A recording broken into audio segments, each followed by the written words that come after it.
प्यासी रूह। रात के करीब 2:30 बज रहे होंगे। नाइट शिफ्ट करने के बाद मैं पैदल ऑफिस से घर की ओर लौट रहा था। वाहन न होने के कारण बीते 1-1.5 साल से महानगर की सूनी बियावान और लंबी सड़कें हमसाया बनकर मेरे साथ चलती हैं। बाप रे! इतनी लंबी लंबी और भूतिया सड़कें खत्म होने का नाम ही नहीं लेती। बस चलती रहती हैं, चलती रहती हैं, रुकने का नाम ही नहीं लेती। कहीं ऐसा घनघोर अंधेरा कि पैर कहाँ पड़ रहे हैं पता ही न चले, तो कहीं खंभों की लाइट से फूटते सफेद झिलमिलाते प्रकाश में नहाती सड़कों की खूबसूरती देखते ही बनती है। रोजाना का रूटीन होने के कारण अब इन सूनी और अंधेरी सड़कों से डर नहीं लगता। इन्हीं सूने और बियावान रास्तों पर दिन भर इतना हैवी ट्रैफिक और चहल पहल रहती है कि एक कदम पैदल चलना भी दूभर हो जाए। मई की बेरहम गर्मी, माथे से चूता पसीना और ऐसे में अचानक हल्की हल्की ठंडी चलने लगे। माथे के पसीने से टकराती ठंडी हवा कितनी शीतलता प्रदान करती है। ऐसे में कौन बेवकूफ होगा जिसका मन गुनगुनाने को नहीं करेगा। गुनगुनाते हुआ मैं आगे बढ़ ही रहा था कि अचानक आंखें एक जगह पर जाकर ठिठक गईं। सड़क किनारे एक सभ्य सी अधेड़ महिला खड़ी दिखाई दी। करीब 100 फीट की दूरी रही होगी। कंधे पर छोटा सा बैग लटका था, वहीं पैरों के पास भी एक ब्रीफकेस जमीन पर रखा दिखाई दिया। सफेद प्रिंट वाली साड़ी से जिस करीने से उसने अपना सिर ढक रखा था, उससे तो वो किसी भले घर की ही गृहिणी ही लग रही थी। लेकिन इतनी रात गए, वो भी शहर के भीतर से गुजरने वाले हाईवे पर। कुछ अजीब सा लगा।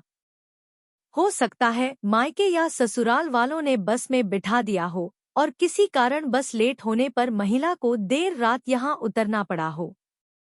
शायद उसका घर यहीं कहीं आसपास ही होगा, या फिर शायद सवारी ऑटो या रिक्शे का इंतजार कर रही हो। लेकिन इतनी रात गए रिक्शा कहाँ मिलेगा। शायद घर का कोई परिजन गाड़ी लेकर आ रहा होगा। शायद शायद शायद सोचते हुए मैं उसके बहुत करीब आ गया। नजरों से नजरें टकराई, मगर वो जरा भी नहीं झिम्पी। मेरी आंखों में बराबर देखती रही। भय का नामोनिशान तक नहीं, वरना इतनी अंधेरी और सूनी रात में एक अकेली महिला। कम से कम मुझ जैसे मवाली सरीखे इंसान को देखकर तो डर ही जाए। लेकिन वो तो लगातार घूरती रही, चेहरे पर न कोई हाव न कोई भाव। हाँ, होठों पर मुस्कान बराबर जमी रही। मैं ही झेंप गया। मुझे ही नजरें हटाना पड़ी, कहीं ऐसी वैसी तो नहीं। फिर एकदम से सिर झटक दिया। होगी कोई, मुझे क्या लेना देना। मैं तेजी से कदम बढ़ाता हुआ अनजान महिला को क्रॉस कर गया। अनजाने डर और शर्म के मारे मैंने फिर पलटकर नहीं देखा।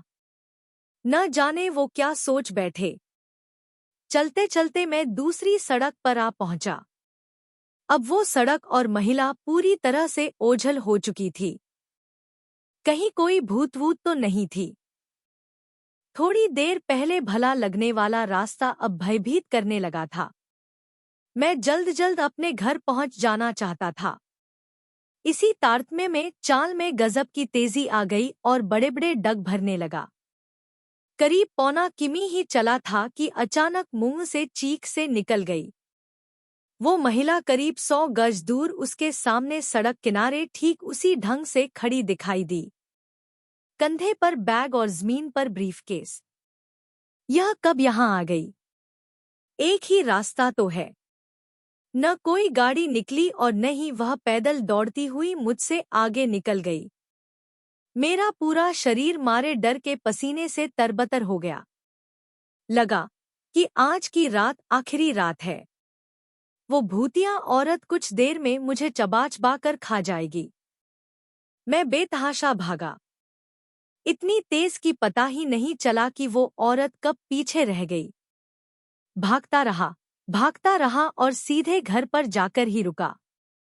सांसें धौंकनी सी चल रही थी।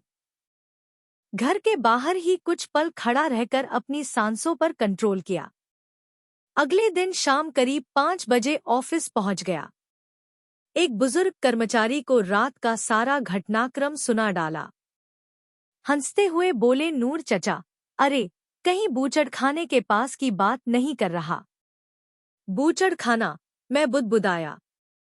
हाँ हाँ, बूचड़ खाना, स्लाटर हाउस, जहां जानवर कटते हैं। बेटा, वो सड़क बहुत खतरनाक है। बहुत हादसे होते हैं वहां। तेज रफ्तार बड़ी गाड़ियों ने बहुत सारे लोगों को कुचला है। सुना है कि कई साल बस का इंतजार कर रही एक औरत को भी एक ट्रक ने रौंद डाला था। तुझे ही नहीं, बहुत सारे लोगों को दिख चुकी है। लेकिन बेटा, भली औरत की रूह लगती है, कभी किसी को नुकसान नहीं पहुंचाती। मैं हैरान था और परेशान भी। अब कैसे निकलूंगा उस रास्ते से रात में पैदल? और एक आत्मा, औरत की रूह से आमना सामना हुआ है मेरा, वो भी भली औरत की रूह।